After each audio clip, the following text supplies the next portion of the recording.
Nós já vimos que as tags, os elementos do HTML, eles possuem ou podem possuir atributos.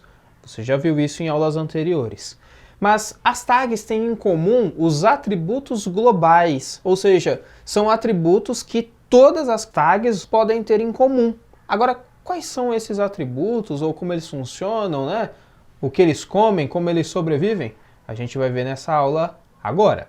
Então note aí na sua tela, atributos globais do HTML5. A gente preparou essa apresentação e ela está disponível como download dessa aula aí como recurso, caso você queira consultar futuramente, tá bom?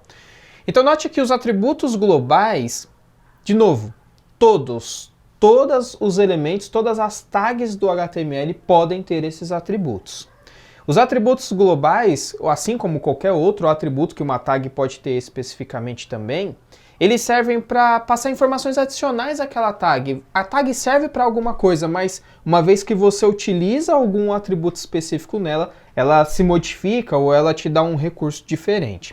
E os atributos globais, assim como todos os atributos, eles sempre vão ser definidos, eles sempre vão ser escritos na tag de abertura, nunca na tag de encerramento. Tá bom? E os atributos sempre vão estar ali no padrão de nome e valor.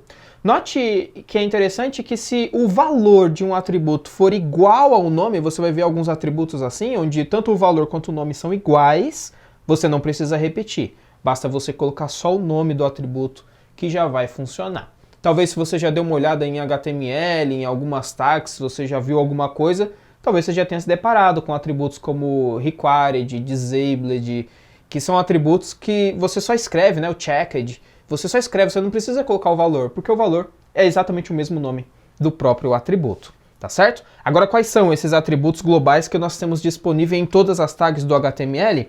Tá aí a lista de todos os atributos. São eles, ó, Axis Key. O Axis Key, ele define uma tecla de atalho para você focar essa tag, focar esse elemento. Digamos que você coloca o Axis Key, por exemplo, num campo de busca do seu site, e quando você aperta Ctrl F, que normalmente é uma tecla para se fazer um find, buscar alguma coisa, você já dá o foco direto naquele campo. Então você consegue fazer isso com esse atributo e ele vai funcionar em qualquer uma tag, é um atributo global. Também o Class, que define classe e CSS. Você tem o Content Editable. Quando você não usa um input, você usa uma div, um parágrafo ou qualquer outra tag que não é editável, mas você quer editar, quer permitir que o usuário edite o seu conteúdo, você vai utilizar esse atributo. O atributo data traço qualquer coisa, por isso que está com asterisco aí, né? Ou seja, você vai armazenar uma informação, um dado, dentro de uma tag, de um elemento HTML, e você precisa dar um nome para esse dado. Por exemplo, digamos que eu quero guardar exatamente o nome. Então eu vou colocar data traço nome igual, entre aspas, né, para eu colocar o valor do meu atributo, e aí eu especifico o nome e o valor que eu quero. Eu posso ter vários datas, vários atributos iniciados com prefixo data dentro da minha tag. Eu tenho também o atributo dir, que ele especifica somente a direção, se é lido da esquerda para a direita ou da direita para a esquerda. Draggable, que é se eu posso arrastar esse elemento para algum lugar. Drop zone, se eu posso soltar, eu arrastei um elemento, eu posso soltar esse elemento aqui nesse lugar? Então, se eu puder fazer isso, é um drop zone.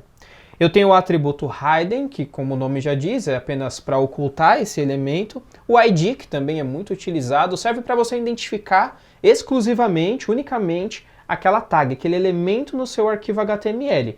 A gente usa muito para definir CSS e também para selecionar via JavaScript, né? Se você já mexeu alguma coisinha com JavaScript, você já deve ter visto isso, né? Se você quiser também aprender mais sobre JavaScript, não esquece que a gente também tem um curso completo só de JavaScript, que vai a fundo. Mas nesse curso aqui a gente também vai ver bastante sobre JavaScript. A gente tem o atributo lang. O atributo lang especifica a linguagem. Você vai utilizar ali o padrão de linguagens, de idiomas, e aí você pode falar. A sua página como um todo, normalmente ela tem um lang específico, mas um determinado conteúdo pode ter um lang, uma tag com lang diferente da sua página principal, por isso ela é um atributo global. Nós temos também o spell check. Ela define ali se deve ser verificada a ortografia do que está escrito. Normalmente em conteúdos editáveis a gente utiliza isso, e se a pessoa digitar alguma coisa errada vai ficar aquele risquinho vermelho. Você já deve ter visto isso no seu navegador. Style, se você quiser colocar CSS de forma livre, né, sem criar uma classe, um ID, assim por diante, um seletor.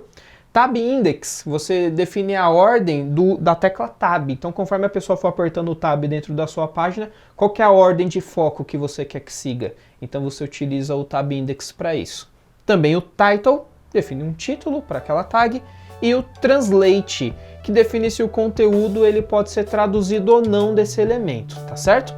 Nas próximas aulas, nós vamos ver um exemplo de cada um desses atributos globais. Então, vamos para a prática agora.